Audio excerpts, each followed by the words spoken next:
Guys, welcome to my channel. So how to download Gigabyte motherboard driver? So you have to come this website www.gigabyte.com. Then you can see the search button.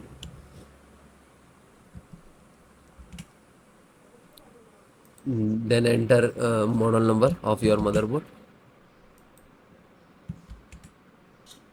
Then hit enter. Now this is searching, and then click go to the product.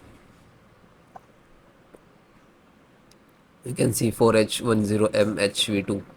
Click on this.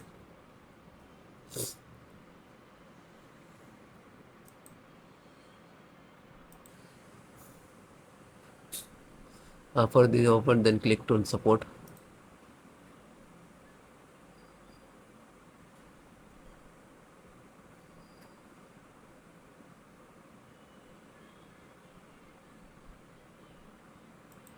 So guys, first select the operating system, Windows 10, 11, both installations process same. So no worry about that.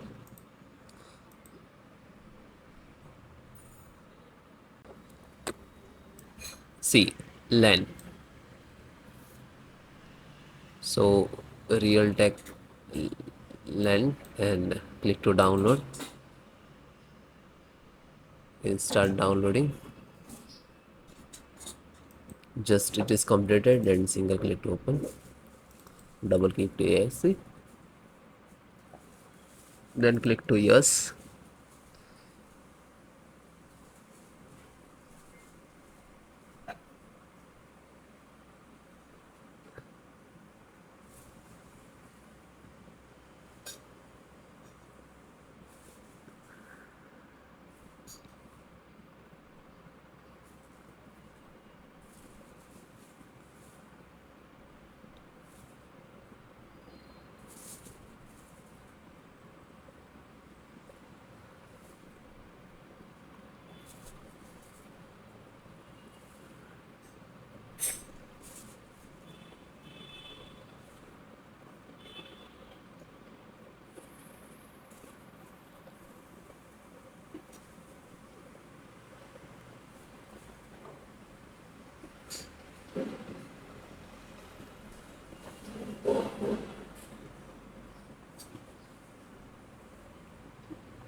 Then this is automatically closed, means this is installed.